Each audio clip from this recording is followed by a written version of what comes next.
Steve Gimbel. Steve and I met, I guess 3.5 years ago. Our daughters my older daughter and his daughter go to Sandy Spring Friends School, so we met there, and I found out he was a philosophy professor at Gettysburg, and as an amateur philosopher, I was very happy to befriend a professional philosopher. So, and then I found out that he knew my cousin who works at the Great Courses, and he had taught a great course for them, and so he knew him. And then I found out that he lectures on the Sunday school and Jewish education circuit, and I might just know a group who would be interested. So I had asked Babette if I could get a sub, and he said no, for my 4-5 class, 4th and 5th grade class, and he said bring them along, and I said, oh, and you do multi-generational presentations. So he's a man of many talents. So on the official side, Dr. Gimbel is a professor of philosophy at Gettysburg College, where he was the Edwin T. and Cynthia Shearer Johnson Chair for Distinguished Teaching in the Humanities. Wow. He holds a Ph.D. from Johns Hopkins. His most recent books, they're over there. There's books on Einstein and also books on Jewish humor. And I'm very honored to introduce Dr. Steve Gimbel. Einstein. Jews love Einstein. I mean, everybody loves Einstein. The Jews, we really love Einstein. And I travel around a lot. I speak at shuls. I speak at Sunday schools. I speak, public libraries, schools, universities. I've got a whole bunch of Einstein talks I could give. What are you interested in? What do you want to know about Einstein? Shout it out and we'll work it into a coherent narrative. The book, Mrs. Einstein. Okay, we'll talk about his wife. His first wife. We'll talk about the second one too. All right, so Maleva, his first wife, what else? Can you explain the theory of relativity in layman's terms? I absolutely can. So you will leave here today understanding relativity, I guarantee this. So Maleva and relativity. Einstein's brain. His brain? We can talk about what happened to his brain afterwards. His relationship to his own Jewishness. Okay. If you're interested in that, boy, have I got a book for you. His relationship with his children or son. Okay, Yeah. his kids. Was he wrong about anything? Yes. He was married, he was wrong about everything.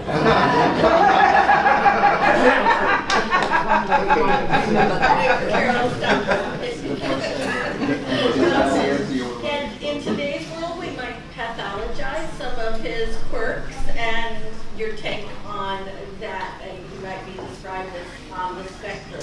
Okay, so the question is, Can you repeat the question? could we talk about Einstein and whether he actually was on the spectrum? Or just in today's world, we might define Sure. it. Well, we can definitely address that. I will try to make sure I hit all of these points if I don't bring them up in the Q&A. Einstein and music. Oh, Einstein and music. Okay. All right, let's start. Let's see if we can hit all of these dots. So, Albert Einstein, born at a very young age in Ulm, Germany. And he was born in Germany only 8 years after Germany had actually become a country. So it was a very young country. And countries, do I have the kids here? Okay, we'll keep it clean. Countries, back there. Countries, we're going to make use of you in just a minute when we get to relativity theory. So you're going to be important. Hang on. So countries are kind of like love affairs. They start very fiery, very passionately, right? But in the case of countries, that's nationalism. And so Einstein grew up in a Germany where even in southern Germany where he was, there were regular military parades. There was sort of an enforced sense of patriotism. And this bothered him. I mean, Einstein had a personality. It's funny, kids have personalities, right? Anyone who has more than one knows this. They're raised in the same house. They come out very different. I have 2 kids. I have a son who is a sophomore in high school and a daughter who is a senior. But when they were both little, and they were both, say, about 3 years old, if I would put on, say, a recording of a concert, At the end of the recording, when there'd be the applause, when my son was 3, he'd stand up and clap along with the record. My daughter, when the applause started, she'd stand up and take a bow. Different kids, right? And that's, there's just a personality there. And Einstein had a personality. Einstein, from the youngest age, was such that if you had power, if you had control, if you had authority, his thumb was going for your eye. And so he grows up in this Germany where this notion of power and control is everywhere. And so he grows up very uncomfortable with the surroundings. Now, he grows up in a secular house, a very secular house, a house so secular he's sent to Catholic school. He goes to Peterschule, St. Peter's Academy, where he is the only Jewish kid. Now, you're a kid, you're different, a little smart. What do you think's going to happen? Bully. Yeah, and Einstein was bullied. And so here he is at school, right, getting picked on for being the Jewish kid. But at home, right, his father was not only not religious, his father was openly anti-religious, which was not unusual amongst German Jews at the time. Modernism was seen by Jews as this wonderful force, which was bringing with it, political liberation. The reason that Jews were suddenly able to do things they hadn't been, right? The foundation of the modernist view is that all people are equal, that it's rational thought itself that makes a human human, and the fact that it's not lineage, it's just membership in the human race, meant that modernism was good for the Jews. And if modernism was good for the Jews, then the Jews ought to be good to modernism. And so, like many Jews at the time, Einstein's father saw the old ways as an embarrassment, as ancient superstitions. We are modern. And so here's Einstein. At home, right, it's modern, no religion. At school, he is the Jewish kid. Now, if you're an intrinsic rebel, how are you going to kill 2 birds with 1 stone? You're going to become religious. See, there was at the time, it was mandatory by law that all schools have religious education. Now he's going to a Catholic school, so here's Einstein taking lessons in the catechism. Now, for his parents, even though they're not religious, that was a step too far, so they brought in one of his uncles, a religious uncle, and he got one-on-one Hebrew school. So at age 9, Albert Einstein becomes an observant, practicing Jew. He makes up psalms to God that he sings to himself on the way to school, right? He does his best to keep kosher, which is really hard in a German household where every meal features sausage, right? But at age 9, Einstein is Jewish. And then he turns 10. What happens when he turns 10? 2 things. 2 things that really sort of turn him away from his Judaism. Here we're getting to your question. The 2 things, the big one, the thing that had the greatest effect at turning Einstein away from Judaism, rejecting his own Jewish identity, was the reading of Talmud. Not the writings of the ancient rabbis, but Max Talmud, who was a medical student who would come have dinner with the family. It was a custom back then for Jewish families once a week to take in a college student. Because, then like now, right, college students are in need of a good home-cooked meal, right? They don't have a lot of money, right? So once a week, Max Talmud, who was a med student, would come to the Einsteins and eat dinner. Now, if you want to get on good with the parents, what do? You make nice to the kid. So it was all the rage back then in Germany. They would have these inexpensive paperback popular science books that were very inexpensive, sort of like on the table back there, right? And what Talmud would do is he'd spend a Deutschmark, he'd pick up one of these cheap little books, he'd bring it with him, give it to Albert, and then while dinner was being prepared or the dishes were being cleared, right, young Albert would just tear through it, and the 2 would excitedly talk about science, right?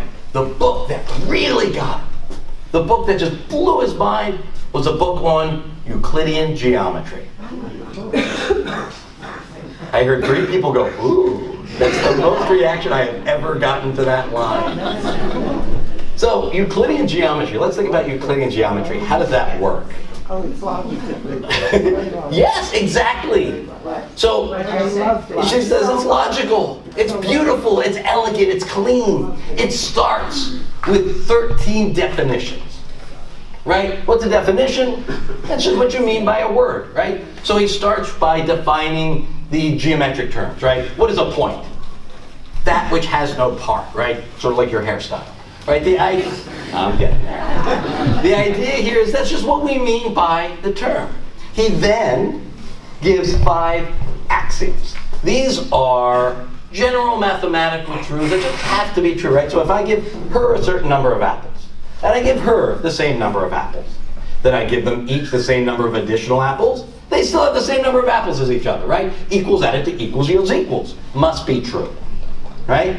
Then he goes and gives us 5 postulates. These are explicitly geometric propositions, again, that have to be true, right? So here, if I have a point and another point, can I draw a line connecting those points? Yes. How far can it go in that direction? Infinitely. How far in that direction? 0. Yeah. If I have a point, can I draw a circle around it? Yes. How big? However you want. Yeah, right? If I have a line, and I have a point not on the line, how many lines can I draw through this point parallel to that line? 1 and only 1, right? These are obvious. They have to be true, right? Suppose she says, well, why 1? Why not 3? Because you have What are we going to do with her, right? I mean, they're obvious. You know how she gets, right? The idea here is,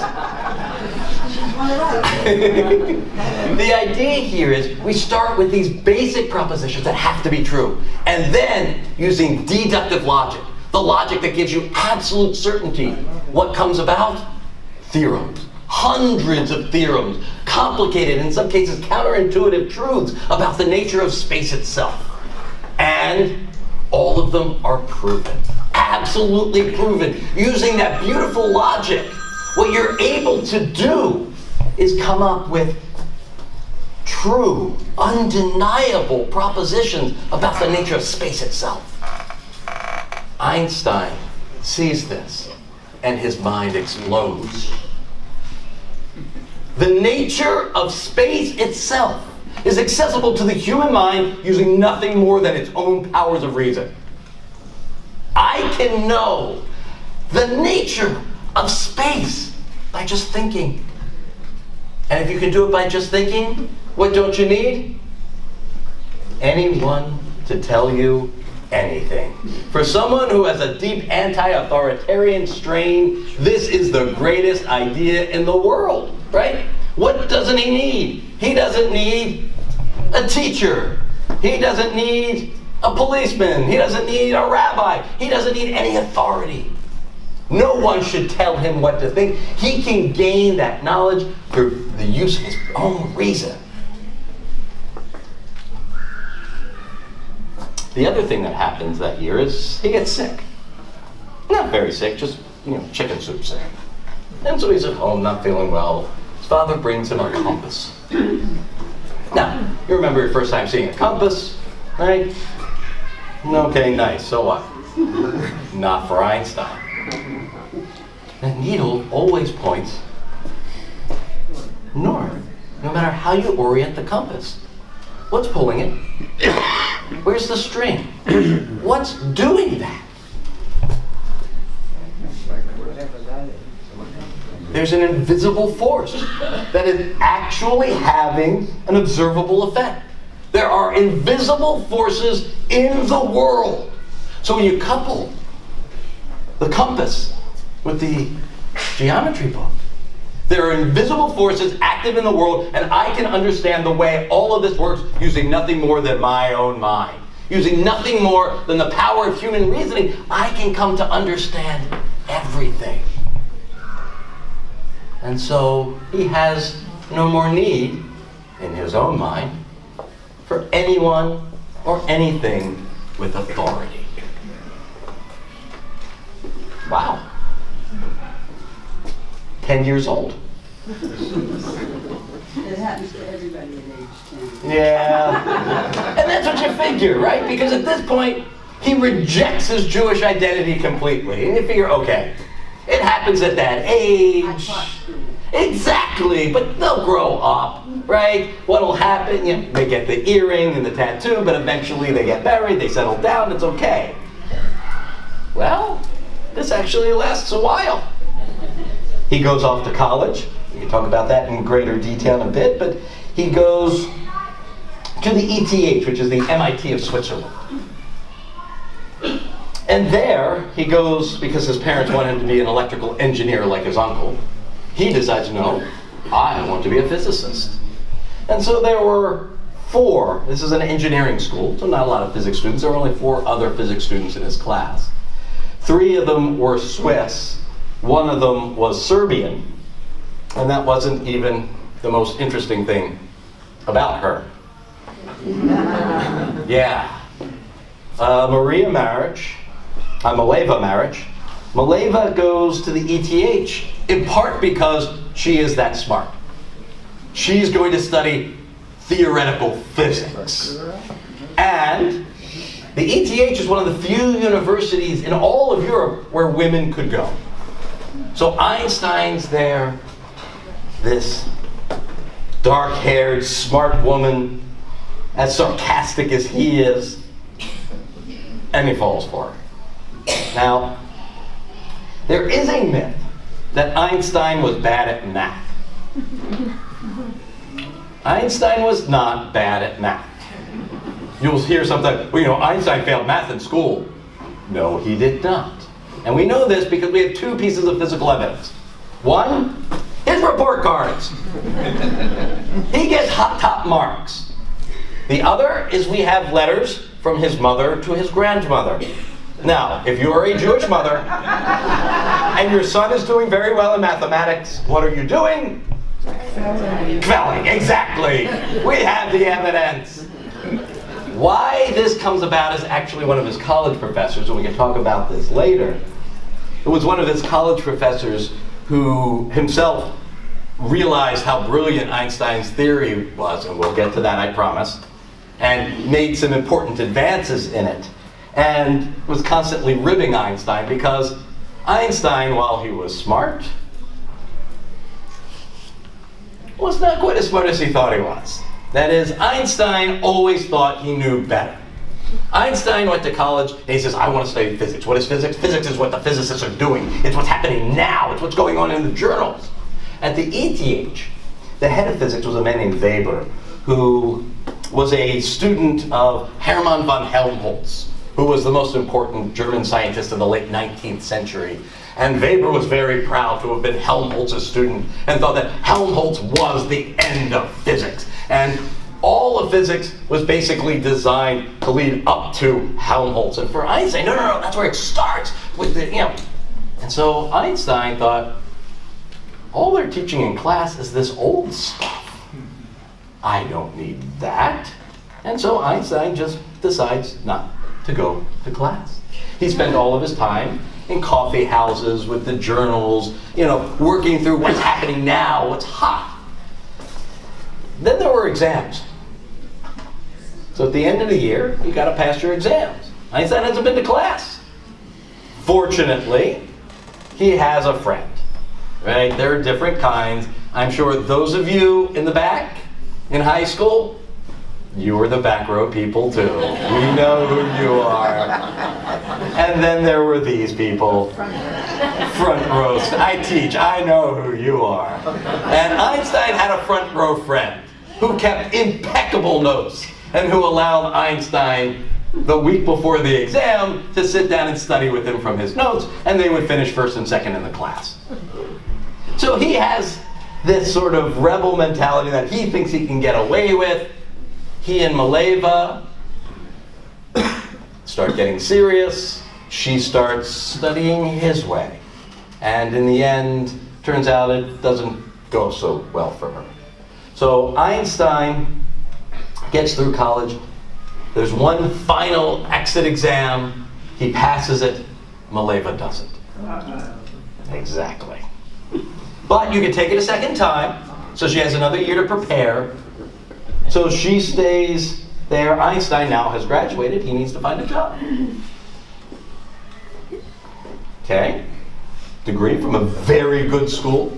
Einstein applies to literally every single physicist in all of Europe. So nowadays, we have a rank called assistant professor. So you first get your first academic job, you're an assistant professor, and then you get tenure, you're an associate, and then eventually, like me, you become a full professor. In my case, it's spelled F-O-O-L. So the idea here is, it's just a job title. But in those days, assistant professor literally meant you were the assistant to the professor. It was sort of a mentorship model, an apprenticeship. And so Einstein applies to literally every single physicist in all of Europe to get his foot into the scientific door and gets shut out completely. Now, it's not because he's Jewish. You apply to a job, there's the application. Like, ETH, that's a good school. What's the first thing you're going to look for? References. So you go, let's see, who's at ETH? Oh, yeah, that's Weber. Exactly. Do not hire this Einstein kid. He will not listen. He will not follow directions. This is not the person you want. And so Einstein gets shut out. Completely shut out of science. Has no job. He does, however, and we only learned this about 20 years ago, have a child. So Mileva is studying. Einstein is back home with his parents, who at this point are in Italy because his father's factory had been put out of business. They had to relocate to Italy. And he says to Mileva, things are tough for both of us. You know what we need? A nice weekend. Meet me in Lake Como. It'll be beautiful. His mother catches wind, and as mothers will, this is a bad idea. I don't think so. She says, what if your little Dolly, that was his nickname for her, gets pregnant and they have a blowout fight? Always listen to your mother. She does. And has a little girl named Lisa. Einstein needs a job. He needs a job. Can't find a job. He teaches as a personal tutor to 2 kids whose father was a teacher. Has a little bit of success. Becomes Einstein. Says, I know better. I'm the best teacher. You need to take these kids out of school and just turn them over to me. The father was a teacher. He gets fired. He needs a job. The friend, the one in the front row who let him copy the notes, his father just happens to work for the Swiss government, gets him a job as a patent clerk. So Einstein starts to work in the patent office. Now, they can't yet get married. He's got a government job. If it finds out he's had a child out of wedlock, this was the time when that was a big deal. We don't know exactly what happened to the daughter. We just found, this was about 20, 25 years ago, the love letters between them. And what's fascinating is in there, there is mention of her. So we know that Mileva knew where she was. What probably happened, because this was standard for the time, was that the child was put up for adoption and very quickly adopted either by someone in the family or a close family friend. After a while where you have Einstein saying things like, I've never seen my daughter, but I love her so much, I cannot wait to meet her, all mention of her just stops. So we don't know. Most historians think, if you look back at the time, there was actually an epidemic of scarlet fever. That odds are, she got sick and simply passed away. There is a minority opinion that she survived. There's one woman who lived into her 60s who was blind, and there's some who argue that that was actually Lisa Earle Einstein. We don't know, but without Lisa Earle, Mileva could move to Bern with Einstein. They got married. They had a child together, another child, a son, Hans Albert. The marriage was never a happy one. Now, she had to retake the exit exam while pregnant, the stress of it all. She failed the second time. She would never get the degree she worked so hard for. In college, she and Einstein, they were sure they were going to be this great, scientific couple that were going to work together to set the world on fire. And now she didn't even have the degree. And Einstein, Einstein was not the easiest human being to get along with personally. And so the marriage was always dysfunctional. The marriage was never a good one. And so here is 1905. Dysfunctional marriage, full-time job, new child. No job in the academy as a working scientist. This is not what you would expect to be the context out of which the entire universe would be changed. And yet it was. Arguing with his wife, carrying his newborn child, full-time job, he writes that year 5 papers that completely change how we understand every single part of the universe. First paper is actually the least known but the most cited paper, and that is a paper on the statistics of mixing. He wrote that one because the guy who was overseeing his dissertation process said, you need something practical. And so Einstein came up with a statistical model of how things mix together. So, Ben & Jerry's ice cream. You get a pint of Cherry Garcia, right?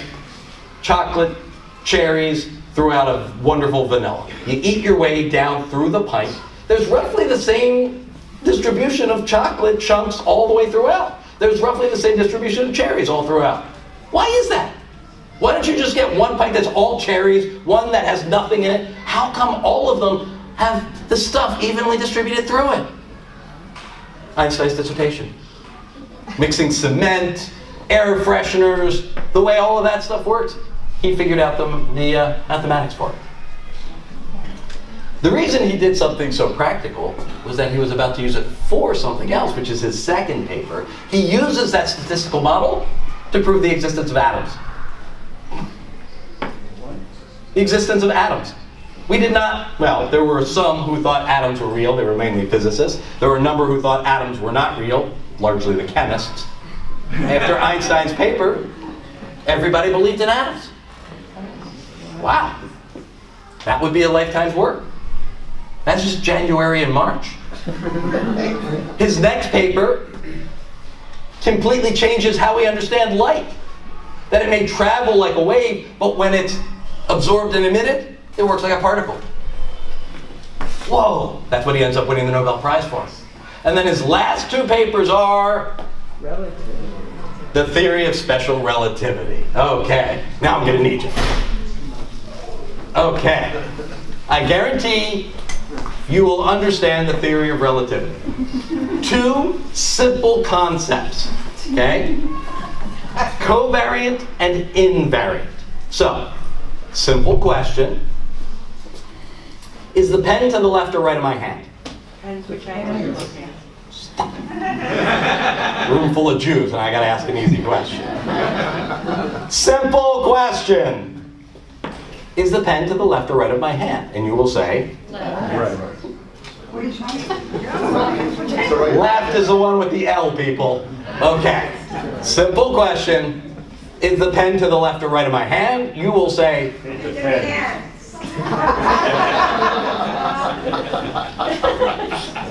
help me out here.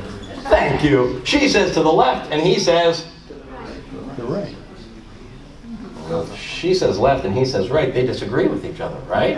Which one is right? Both? So it's whatever you say? So if he says to the right, No. he's wrong! Right? There is a fact. Once you nail down a frame of reference, once you nail down a perspective, once you have a place from which you're looking, there is a fact of the matter. From her seat, the pen is to the left of the hand. From where he's standing, the pen is to the right of the hand. This is what we call a covariant fact. It's a fact that varies with your perspective. But that's where language comes in, because you said, is the pen to the left or right of my hand? Yes. And my has to be determined. Is it my as I look or my as you see? It's my hand. My as you look. Okay. So the point here for us, we can get philosophical if you want, trust me. It's my day off, but I'll come back to work. So covariant varies with your perspective. Is the pen between my hands? Yeah, and that's true no matter where you're looking, right? This is an invariant fact. Okay? A fact is invariant if it doesn't matter what your perspective is, if it's true from all perspectives. And we think invariant facts are very important. Because if a fact is invariant, that means it's not a function of who you are or where you are. It just is true. Invariant facts we think are true of the universe itself. Covariant facts are true of the perspective. Invariant facts are true of the underlying reality. Right? Now think about it. That's not unusual, right? I mean, suppose she tells me something. Am I going to believe it? Depends, right? We know, right? And then she tells me the same thing. Now, I know they haven't been talking. I mean, after that thing last Sukkot, it sort of got odd. But then he tells me the same thing, and I know he doesn't talk to either of them. And then she tells me the same thing. Now what am I thinking? Probably saw it on Facebook. Right? The idea is if it's true from all of these different perspectives, we think it's probably true, right? And the same thing in physics. If we have facts that are invariant, we think it's true. So, how long would you say this pen is? How old? How long? 6 inches. 6 inches. So if this pen is 6 inches now, all right, now I'm going to need you. All right, come on over here. I'm blocking you. All right, you're going to have to weave. Grab the pen, hold it this way, keep it that way. I need you to run to the back door. Fast as you can. Go. How long is the pen now? 6 inches. Still 6 inches. It's just 6 inches and moving, right?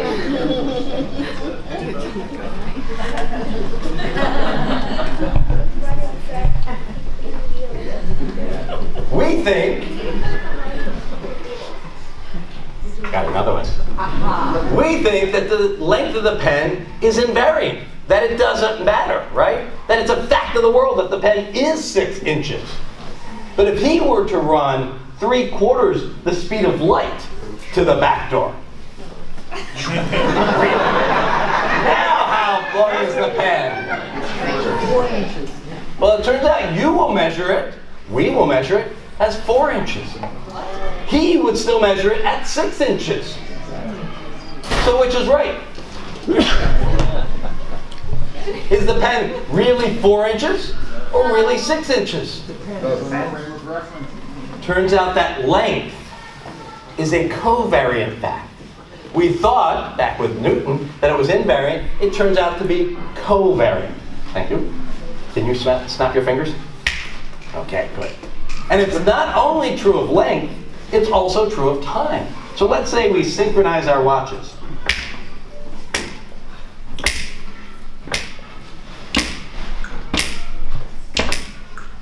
So 1 second on my watch, 1 second on his watch. If the watches are synchronized now, they should be synchronized whether we're still, snap your fingers around, or moving. He's going to sleep tonight. Right? Time should be time. Right?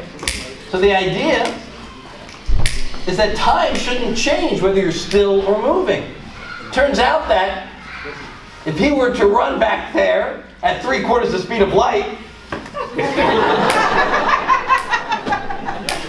we would hear his watch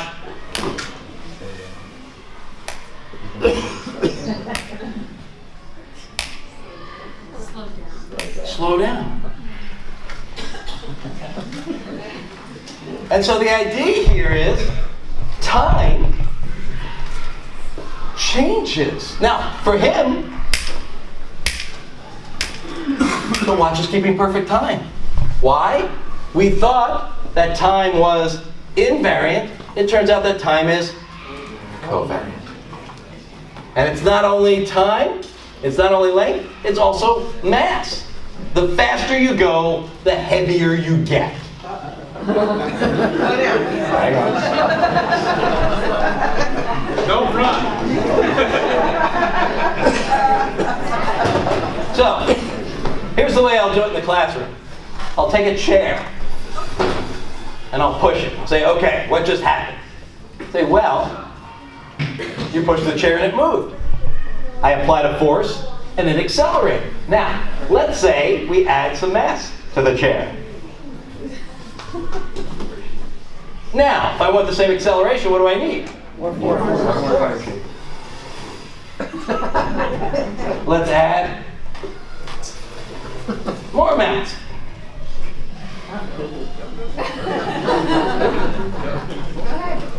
Okay, we add more mass. And more mass. And more mass. Now, if I want the same acceleration, what do I need? More force. Yeah, I'm not going to do that because I don't get a hernia. Thank you.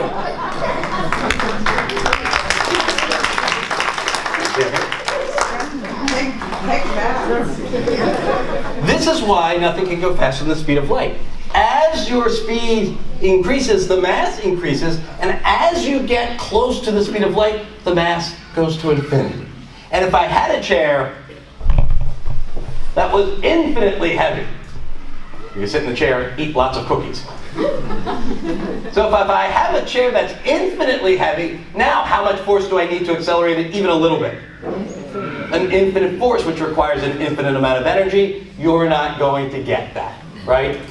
So at the speed of light, it would require an infinite amount of energy to go any faster. That's why nothing can move faster than the speed of light. Thank you.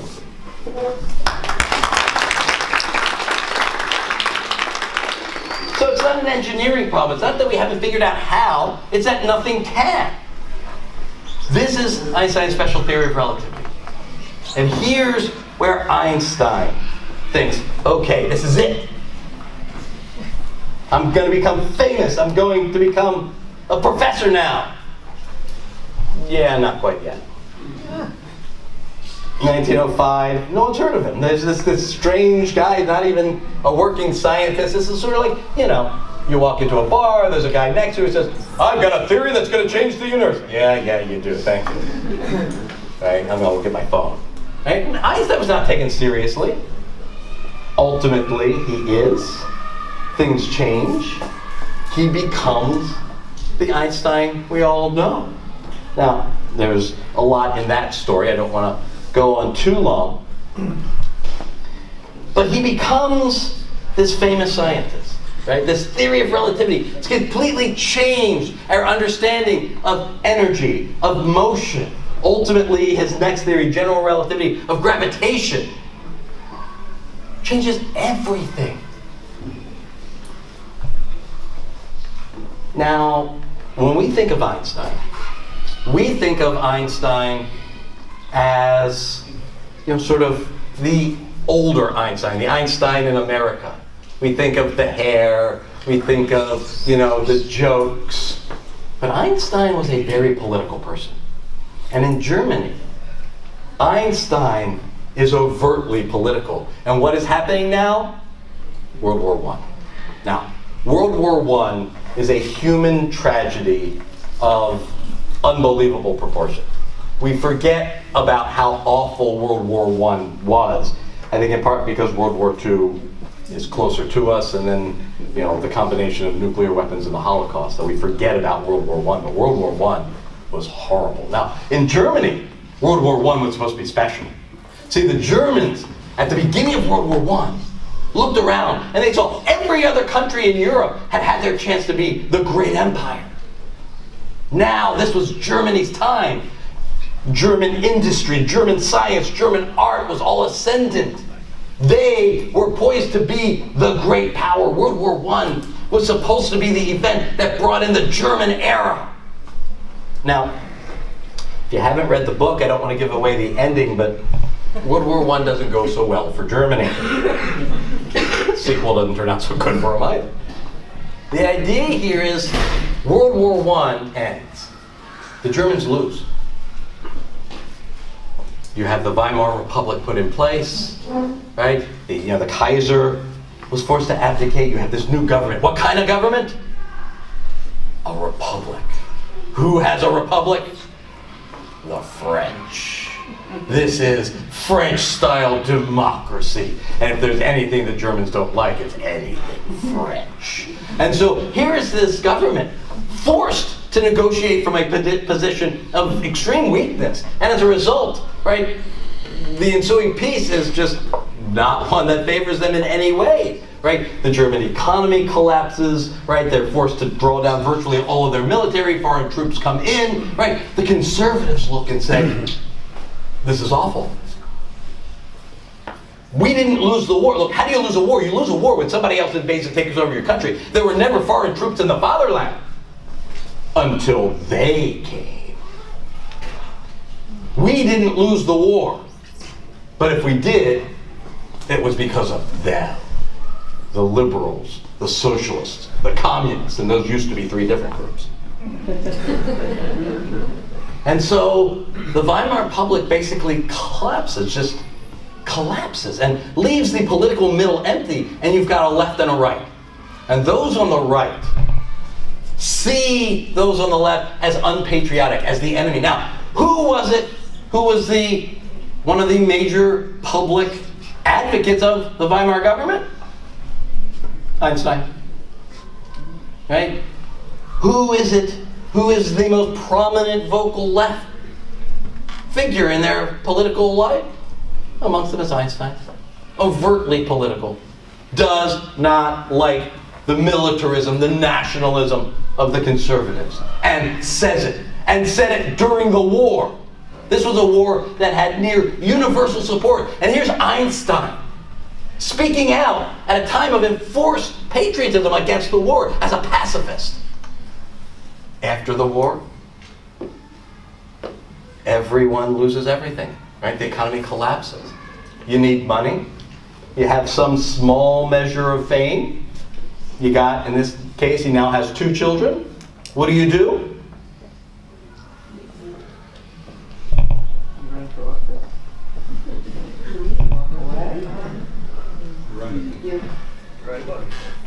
You go on a tour and you sell handsome volumes just in time for Hanukkah. And so Einstein goes on a speaking tour. And where does he go? Well, he needs hard currency. So following the advice of that great American philosopher Willie Sutton, you go where the money is. And where's the money?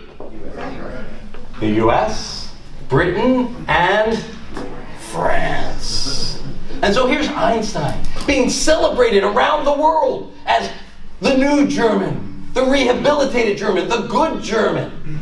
And when he's over there, he engages in what we now call dog whistle politics, right? Saying things that his audience there would not understand, but back home it's clear whose eye he's putting his thumb in, right? And so the German conservatives just seethed. They hated him. Hated him.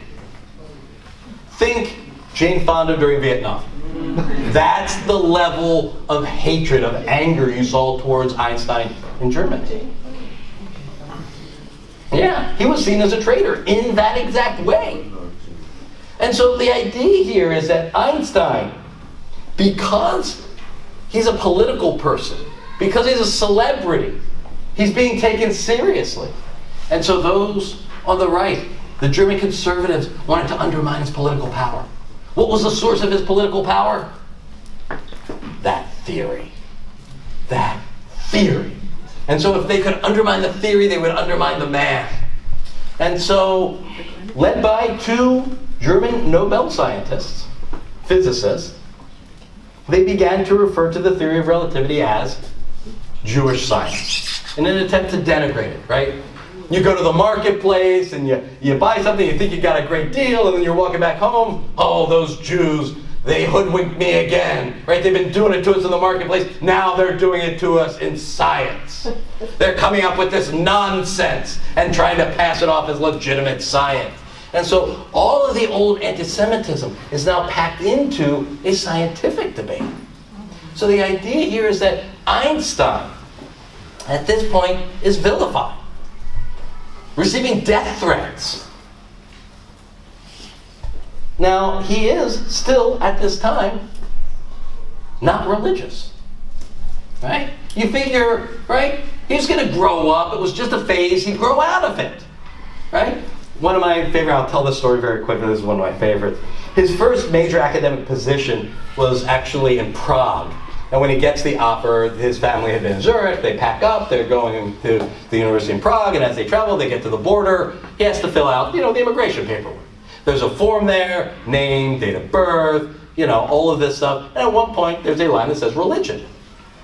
On that line, here Einstein is, this is about 1912. A full-grown adult. On the line that says religion, Einstein writes, dissenter. The bureaucrat looks at him and says, that's not a religion. You're Jewish, you have to write down that you're Jewish. He says, I'm not and I won't. He says, you must. He says, I shan't. And there's a standoff. What do? Einstein refuses to write down on this form that he's Jewish. And so the bureaucrat plays the one card he thinks he has. If you do not write down on that line that you're Jewish, you can't have the job. Now, this was Einstein's first and potentially only real professorship. This could be the end of his academic career if he doesn't sign that paper. This is Einstein. He does not like anyone who tries to use authority. So he says, fine, let's go. And he starts walking out the door.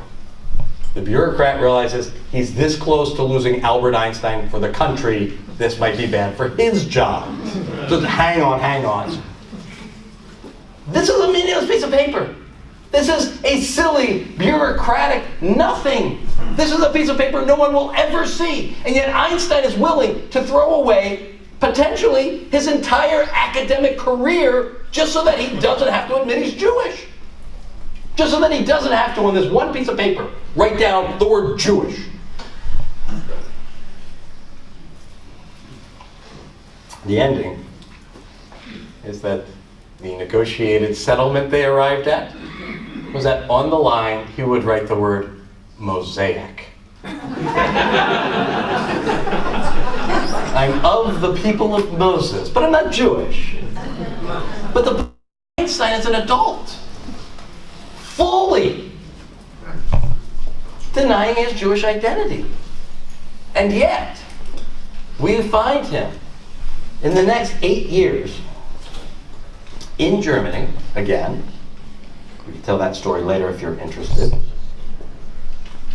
addressing Jewish audiences, using the pronouns we and us. And so the question is, why did Einstein change? Now, Einstein was always a strange egg, right? We'll answer the music and the autism question here quickly. Right? Einstein, we go back to relativity, doesn't think in terms of equations. So this claim that the German anti-Semites had that it's Jewish science because it's just manipulations of symbols, it's not connected to reality. For Einstein, he's a very pictorial thinker. He never trusts language. It is one of these stories that's probably completely false but based in truth, is that Einstein was a late talker. Einstein did not talk until very late, which isn't uncommon for people who tend to be very mathematical. It's also not uncommon for those on the spectrum. Never trusted language, never liked language, did love music. Because for him, music, and he was asked often, if you weren't a physicist, what would you do? He said, I'd be a violinist. Was never without his violin. Played piano wonderfully. And for him, what music was actual experience unmitigated by linguistic concepts. So when I look at microphone, I think microphone, right? Things, the world of things I negotiate through language. Music, you experience directly, right? If somebody tells me a story, I get the picture in my head from their words, but there have to be the words. Language is not to be trusted. Music is a direct line to the heart. And so, is that evidence? Maybe. You know, I don't feel comfortable diagnosing, well, first of all, because I'm not a physician. Secondly, because he's dead, and so we can't actually examine him. So we don't know. There's a debate. Some people say, well, if you look at his sense of humor, it tends not to be consistent with. Other people say, well, but if you look at these. So, perfectly possible. We don't know. But what we do know is that he's back in Germany And he suddenly has a realization. Two things bring him back to being Jewish. The first is the realization that while he has lots of friends, I mean, people always ask, if you're going to have dinner with anybody, say Einstein, yes, you want to have dinner with Einstein. Right? Einstein had lots of friends. Who doesn't want to have dinner with Einstein? Einstein had lots of friends. But he noticed that he had fundamentally different relationships with his friends who were Jewish. There was just something different. They laughed at the same things. There was a certain sensibility. He had lots of friends whom he adored who were not Jewish. And yet there was just a felt sense that was just different. At the time, there were pogroms in Eastern Europe, and you had a flood of immigrants coming in from Russia, from Poland, especially from Ukraine. And they would come to his classroom. Now, Einstein allowed them in for free. We were supposed to pay for classes. All of these Eastern European Jews, and they were very different from the German Jews. You could just tell. The German students were outraged by this, and so they staged a protest. They stood up and they shouted and screamed so that Einstein couldn't lecture until he threw them out. And so Einstein said, okay, come to my house 7 o'clock tonight, and he held special classes in his home just for Eastern European immigrants. But the idea is he looked at these people and he heard their stories, the terror, the horror that they had to endure. And he said, these are my kinsmen. There is something that connects us. The other thing, and this is, I had written the first book on Einstein. It's called Einstein's Jewish Science, Physics at the Intersection of Politics and Religion, where I look at the history of physics and the way it's influenced by both political history and religious history, that you can't really untangle these.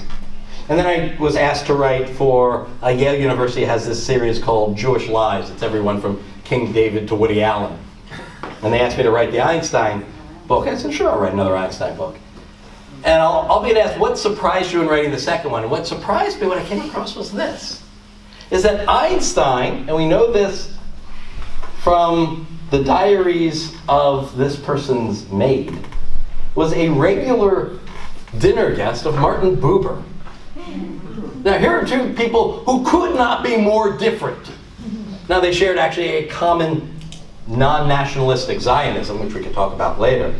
But they would sit at the table together as friends and eat dinner. Now, you could not pick two more different people, right? Here's Buber, right?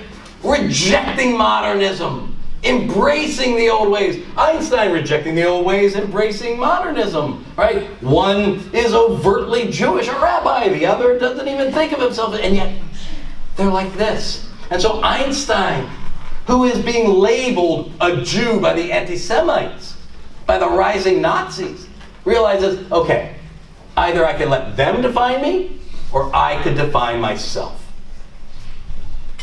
There's this one piece he writes called, What is a Jew? And I read this, this piece many times over the years, and he says there are two conditions. He says there are two distinguishing characteristics that make someone a Jew. One is a sense of awe when facing the mysteries of the universe. And the other is an ethic based on empathy. And I thought that's just weird, right?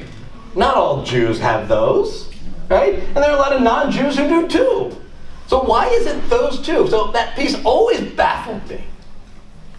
Until I realized that when he was writing that piece, that's when he was having these dinners with Buber. If you look at Martin Buber's two great books, the one is on the joy of the Hasidim. Here are these people singing and dancing, delighting in the great mystery. Einstein says, well, wait a minute. I'm a physicist. That's what I do every day at work. I get up and I delight in the mysteries of the universe. Buber's other great book, of course, is I and Thou, which is a sort of Jewish existentialism, which is there's a difference between a person and a thing. Right? This isn't it. That's a thou. That's a human. And it's through the relationship that I have with other people that an ethic arises. And Einstein sees in his own life this idea of empathy, of caring for other people, no matter who they are, as people. And he sees those as really the two fundamental things that he and Buber share. And that those two would become, for him, the heart of what it is to be a Jew. And so there, with the rise of Nazism, Albert Einstein becomes what we could think of as the world's first born-again Jew. And with that, I'll take any questions.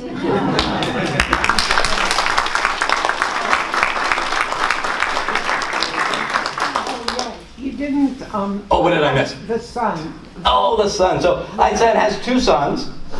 One grows up to be, well, Einstein and Mileva get divorced.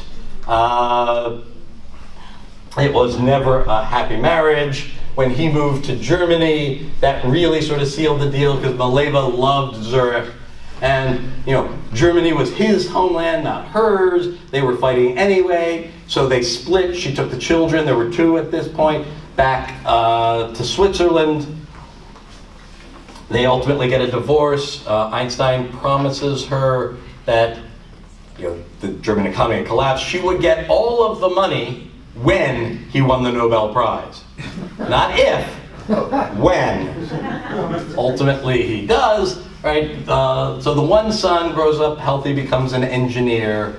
He and the father are somewhat estranged, but by the end are back together. The younger son, actually we don't know exactly what it is, but likely it was schizophrenia, was in and out of sanitaria all his life and ends up dying very young, sort of tragically, and was, something that Einstein was very deeply moved by. I was curious about the people who won the Nobel Prize this year on the LIGO experiment. Okay. On gravitational waves. Which, is it special relativity or general relativity? That is general relativity. So, the relativity that we thought of here, relativity, I need to back up. So the relativity we had talked about was the relativity theory of 1905, what we call special relativity. Now generally, right, special is good, right? Would you rather be special or general? He doesn't know. Your mom thinks you're special?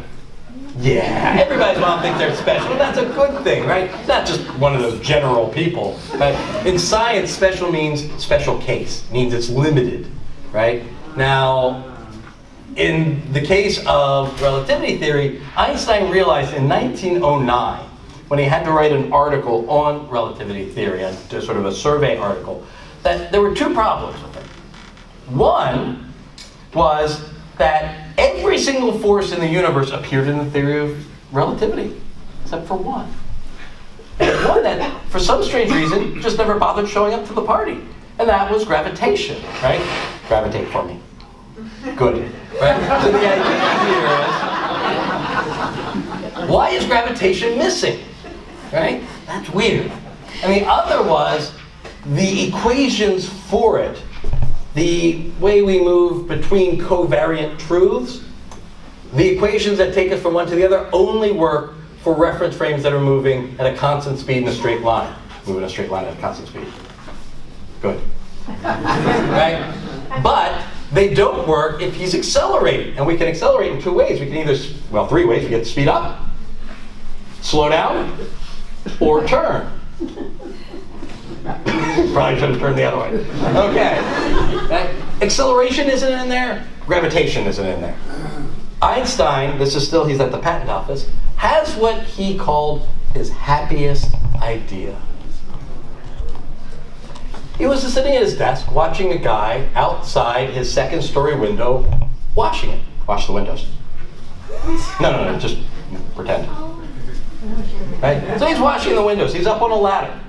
Einstein wonders, what would happen if he fell off? That's his happiest thought. Now for us, when you think of a guy falling off a ladder, what do we all think? Exactly! He's going to break his leg, he's going to kill himself, he's going to break his back. What's, workman's comp, what's going on here? Einstein doesn't do what we do, which is focus on the landing. Einstein focuses on the falling, right? If he's falling, let's say he was holding a pen. And let's say when he's falling, he lets the pen go. That's not what would happen. What would happen? Stay without it. Exactly. When he's falling, he doesn't feel his weight. Oh. So it turns out that gravitation and acceleration are just elements, flip sides of the same coin. And so gravitation is different from every other force. And so what he ends up doing is creating a theory where gravitation actually is the curvature of space itself. And so the reason why things move the way they do, drop it for me, downward by gravitation is not, as Newton thought, that there was a force pulling them. It's because mass and energy warp space, and that warped space tells things how to move. And so Einstein comes up with this theory, right, in which space curves. Now, does it or doesn't it? Well, it's hard to test. He came up with 3 predictions. One was the perihelion of the advance of the perihelion of Mercury, right? So if I'm the sun and he's Mercury and he's going around me, his orbit is not perfectly circular. His orbit is actually, like he's doing, an oval, like an egg.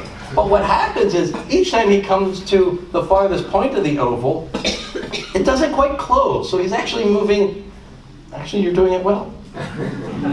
The orbit moves itself around the sun. Remember spirograph? Yeah. God. In a college classroom today, you say spirographs. Right? So the orbit of Mercury looks like a spirograph, but no one could figure out why. Einstein calculated with this bent space, and it came out exactly. And he said, it felt as if something inside of me burst. He was so excited, he couldn't concentrate for 3 weeks on physics, which for Einstein was a big deal. He was sure he was right. The second thing was that light should bend around objects with mass. Now, some things don't have that much mass. Other things do. We'll get there, kid. But the problem is, even amongst things like us, you're not going to see any noticeable bending. You need something really big. The only really big thing around is the sun. But you can't look close to the sun. Don't look close to the sun. Because it's bright, right? And you'll hurt your eyes, right? So you need to wait for the sun not to be bright, which requires an eclipse, right? A.E. Eddington, right, the great British astronomer, travels halfway around the world to observe an eclipse. Why would the Brits send their best scientists halfway around the world? He was a pacifist, like Einstein. It was World War I. He was an embarrassment.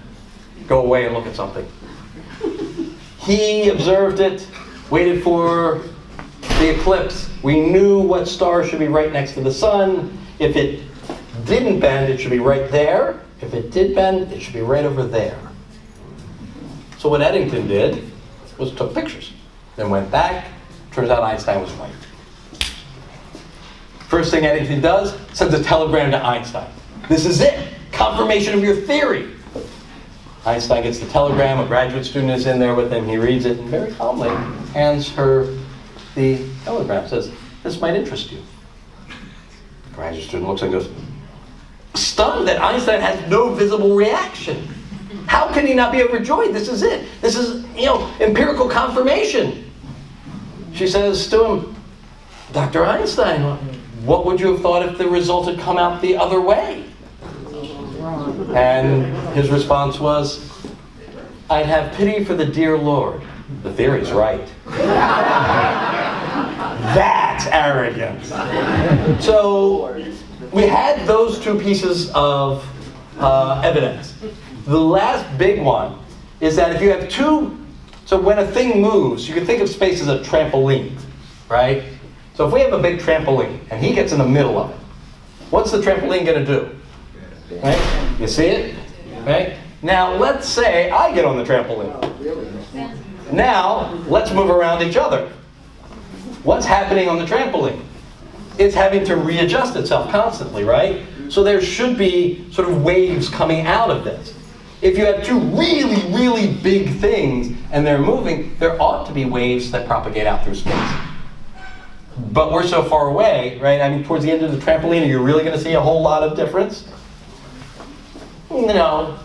So these are really hard to detect, but we have physicists who are really bored. So they figured out how to do it, and it turns out dead on right. So Einstein would not have been impressed. He already knew he was right. The rest of us think it's pretty cool. Thank you.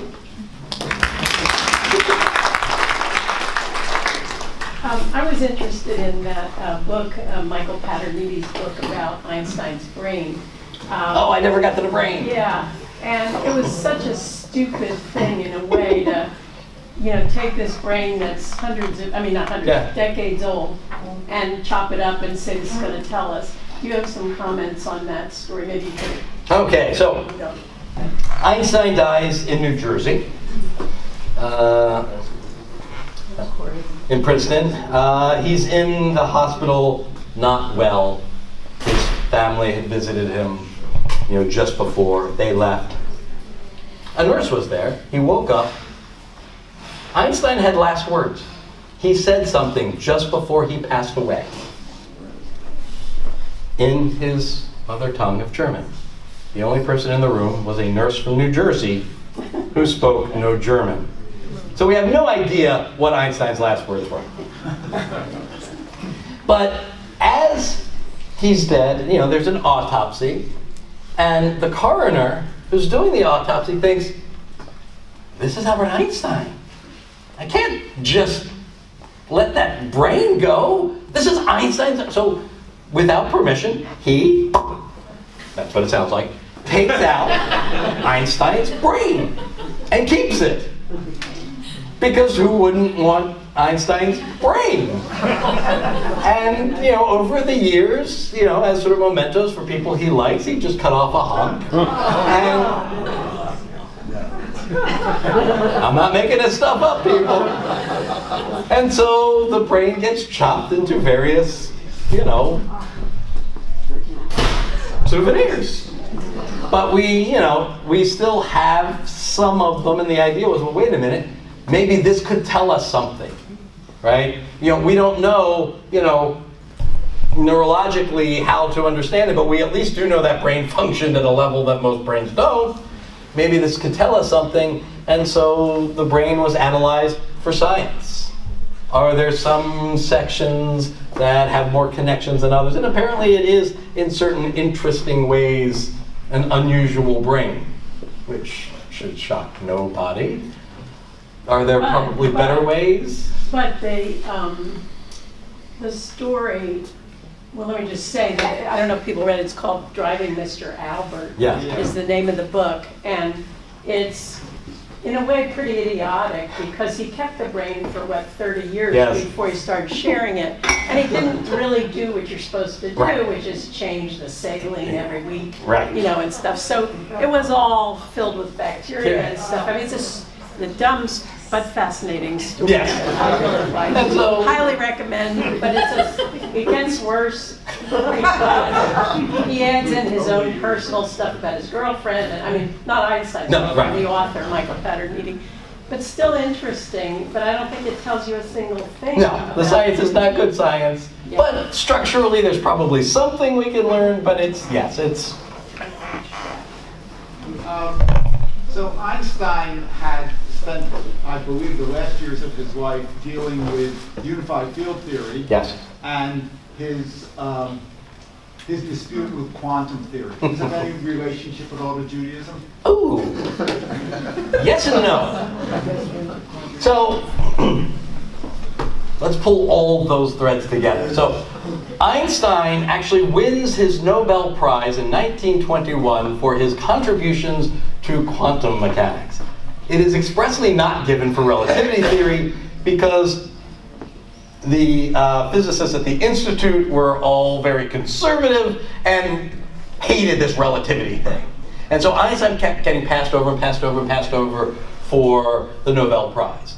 1921, there is no Nobel Prize given in physics. In 1922, it's going to be given to Niels Bohr, and a special commission is convened to study the Einstein problem. One had been convened the year before and said, no. The pressure was just mounting, so they reconvened, and they said, why don't we give him the one from 21 in 22? He wasn't there to receive it. He was actually on a boat going to a tour of Japan. On the way back, he stopped for his only visit in Palestine, where he gave a speech to launch Hebrew University, which would be one of the loves of his life. So he gets his Nobel Prize for his work on light, which helps launch quantum mechanics. But quantum mechanics as a theory just bothers him. So, quick introduction to quantum mechanics.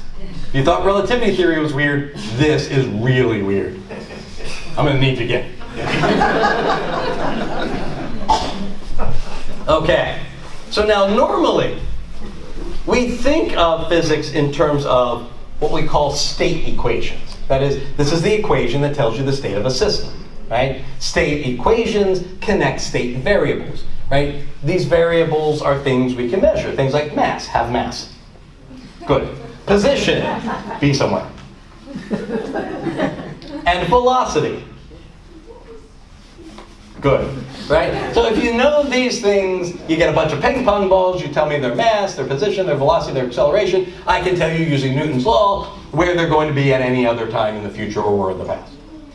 What quantum mechanics has is this really weird thing, which is the state equation is what we call Schrodinger's equation. The state variable is this thing, we don't know exactly what it is, but we use the Greek letter psi, because when physicists think about what it is, they just go,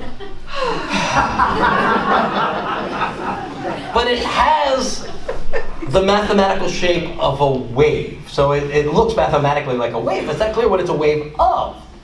But what's weird is when you figure out the value of psi for some system, the weirdest thing is it doesn't have one particular value, right? He is here, right? But if we were to figure out the value for his position, it would actually be a mathematical combination of every possible position he could be in with a coefficient that tells you the likelihood you would find him there.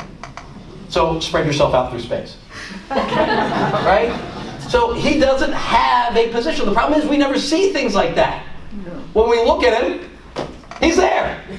Right? We never see things sort of spread out through space. They always have a particular position. Or a different position. Or a different position. But what quantum mechanics says is he's simultaneously in all three of those, be in all three of those. Right? But when we look, he's only in one place. Why is that? That bothered Einstein. For Einstein, he took it as a proposition of metaphysical necessity that the real laws of science would be deterministic. That is, if you plug in everything we could know, it will tell you everything that can be known. Right? The universe is determined by these laws of physics. Quantum mechanics has this probabilistic element, which he thought was a mark of weakness. Now, it's not that the theory was wrong, it was just incomplete. When we finished it, when we found these hidden variables, we returned to a full theory that was absolutely deterministic. Right? The young kids, the young physicists at the time, said, oh, Einstein was a rebel in his days, but now he's an old conservative fuddy-duddy. He refuses to take this step. Well, for him, that step was a religious step. That step, that belief that the universe was a rational, deterministic system, went back to age 9 with the geometry book. The universe had to be accessible to reason. Right? Probability is fine. You have a coin? Anybody got a coin? What's that? Exactly. Got a credit card. We have Bitcoin. What did you I'll take your Bitcoin.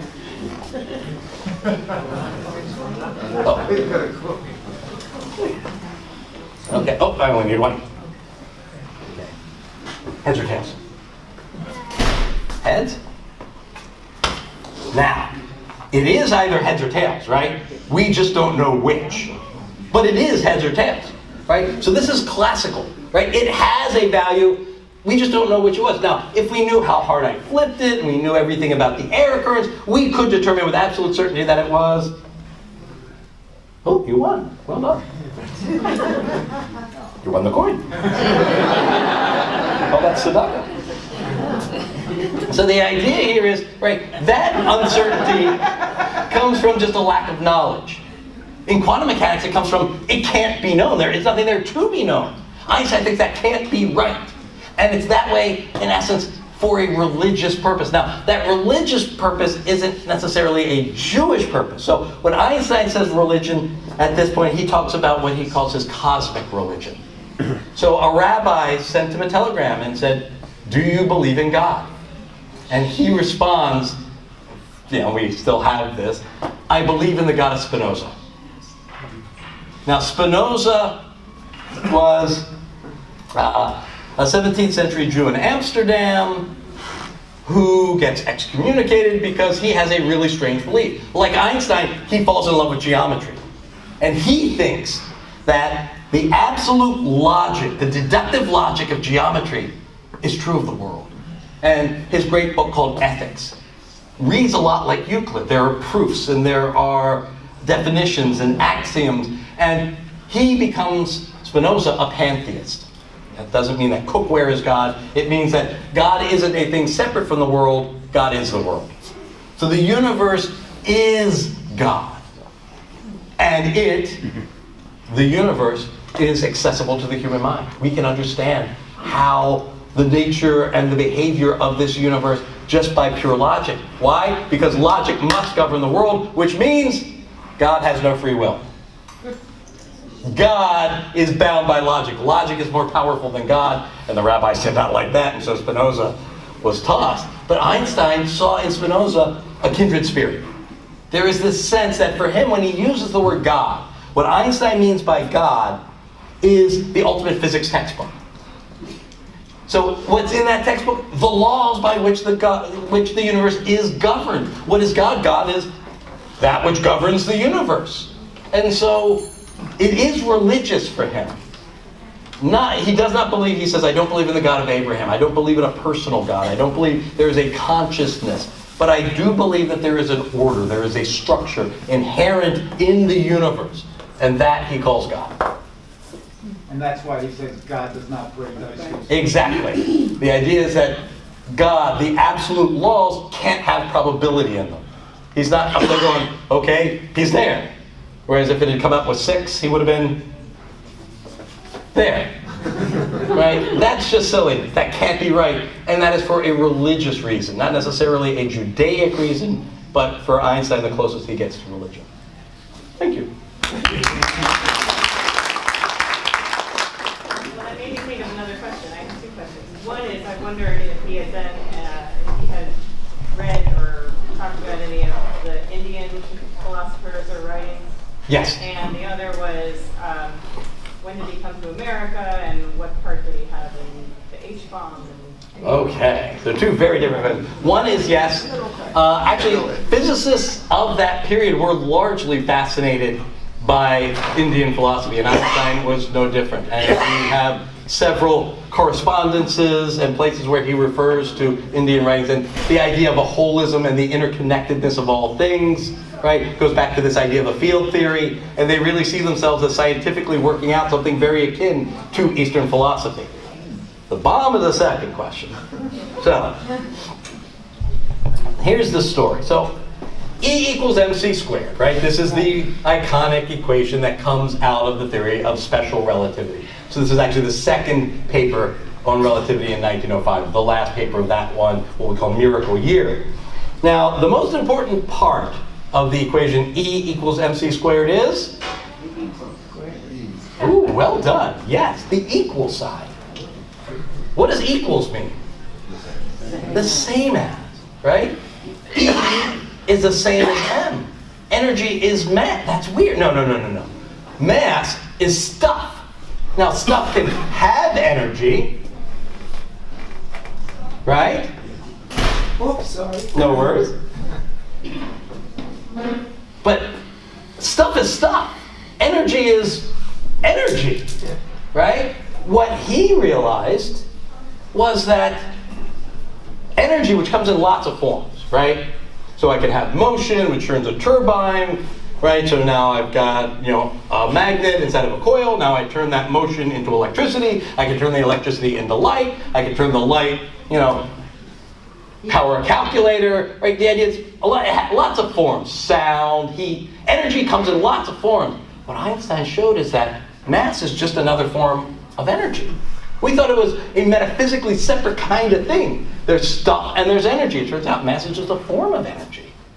But now, mc squared. Now, c is the speed of light. The speed of light is really big. A really big number squared is really big. So even if you have a teeny weeny little bit of mass, you get a really big bit of energy out of it if you were able to convert it. Thing was, it was a theoretical thing. No one could actually do it. Otto Hahn ended up being able to do it, but it was complex and it was hard, and you had to put in more energy than you actually got out. Right? So it was just a fact of the world, but not usable. Then one day, a friend of Einstein's, a physicist named Leo Szilard, a Hungarian physicist who had to flee during the war, is in London. He's driving in London, which means he's sitting in traffic. He's sitting there at a light, waiting, and all of a sudden he realizes, oh, uranium. Uranium is unstable. When it breaks down, it gives off 3 neutrons. Those 3, if we enrich it with neutrons, would then come off and act like bullets that would bing off of another atom, which would cause it to, and they tell 3 friends, who tell 3 friends, who tell 3 friends. Remember that old commercial, right? What would happen? A chain reaction. Oh my gosh. The energy that would come out of this. He realized how to turn E equals mc squared into what would be the world's most terrifying weapon. We need to stop this. Now, it was known that Werner Heisenberg, the great physicist, the great genius, was being used by the German military as the head of their weapons unit. Now, Heisenberg's an interesting character. Heisenberg is one of the most important figures in early quantum mechanics. The uncertainty principle that bears his name is the most famous result, but he has lots of really important results. Genius. Known to be a genius. Also very much a right-wing conservative patriotic German. That was just his nature as a child, right? His youth group, the White Knights, folded very easily into the Hitler Youth. He was very nationalistic. Now, he also was a defender of Einstein. When Einstein was still in Germany and he was being persecuted for Jewish science, Heisenberg, at great risk to himself, stood up and defended Einstein publicly, which got him investigated by the SS. That course ends up getting dismissed when Heisenberg's mother has tea with Himmler's mother. And Himmler's mom writes a note saying, I just had a wonderful, very patriotic cup of tea with this fine family. Her son is surely truly German. So even the Nazis had moms. But Heisenberg is working. And the realization is that uranium could be the key to weaponizing Einstein's equation. Szilard just happens to be giving a talk at Princeton University in a couple of weeks. So he figures, okay, I will talk to Einstein then, because they realize, where's all the uranium? How are we going to get uranium? We need to keep uranium away from the Germans. The greatest and easiest source of uranium was in the country of Niger. Yellow cake, anyone? Remember this not too long ago? Yeah. And so Szilard, who is at Princeton, one of his friends, a fellow Hungarian physicist named Eugene Wigner, and he go over to Einstein's office to tell him. They knock on the door, there's no answer. The secretary says, oh, he's on vacation. Like, well, where? He's on Long Island. Well, where on Long Island? I don't know, he's renting a small lake house from this doctor. doesn't have the phone number, doesn't have the address, just has the name of the doctor. Okay, got the town, they take the thing, Wigner has a car, they get in, they drive to the town, they have no idea where it is. I'm wrapping up, let me finish this one. Right, so, can't find him. Everybody, they're asking, do you know where this doctor's house is? Do you know where this, no one knows. They realize they're asking the wrong question. Pull over the first kid they're walking down the street, go, you know where Dr. Einstein's saying? Oh yeah! Take him right to Einstein, knock on the door, there's Einstein, right? Unexpected, two of his friends, hey, come in, have a cup of tea. They sit out on the back porch. Szilard tells him his idea. Einstein immediately realizes, ooh, this is bad. You're right, we need to keep the Nigerian uranium away from the Germans. Now, Niger was a colony of, not France, nope, the Belgians. They didn't have a lot, they had one. He just happened to be a friend of the King and Queen of Belgium. When he had to leave Germany, because when Hitler came to power in '33, he had been doing his winters at Caltech in Pasadena. And when Hitler was elected, he knew he couldn't go back to Germany. But he had some affairs to put in order, so he went back to Belgium to at least be close enough to close bank accounts and move things around and sell things. And King and Queen are like, hey, Einstein's here, we're the King and Queen. So he became friends with the royal family. So they thought, okay, we'll get a note to the royal family of Belgium, don't sell uranium to the Germans. But then they realized, we're in the middle of World War II. You can't be a foreign national doing, foreign policy. This looks bad, right? He's already under suspicion because he's a socialist. So they think, what can we do, what can we do, what can we do, what can we do? And they realize, okay, who do we know? Who do we know in government? And Einstein says, you know who I once met at a social occasion? Lindbergh. Yeah, that's a funny line. All right, bad idea. And then one of them realized, I know Alexander Sachs, who was, of Goldman Sachs, a close advisor of FDR. Great, we'll write a letter to him. But it was getting late, they had to drive back. Szilard says, I'll come back next week. Well, Wigner couldn't drive him back because he had to go out to California to give a talk. So there was another Hungarian physicist there who had a car. So Szilard asked this young physicist to drive him out to Einstein. His name was Edward Teller. And so the three of them sit there. They write basically two letters to Roosevelt, a long version and a short version. Einstein dictates. Szilard translates from the German into English, and Teller writes down the English. They give the note to Sachs. He sits on it for an uncomfortably long period of time, saying, I'm not going to send it to the president, I need to read it to him. Ultimately, he gets an appointment, sits down with FDR and reads him the letter, and that's sort of the last straw that kicks off the Manhattan Project. The idea being that the idea of Nazi Germany having atomic weapons is such a threat that even the pacifist Einstein thought this was a necessary step. And so the Manhattan Project is launched. Einstein is not a part of it because he's a socialist. The first bomb is dropped, and then the second bomb is dropped. And this is a quotation you will see attributed to Einstein everywhere. I looked for months to try to find the source of this.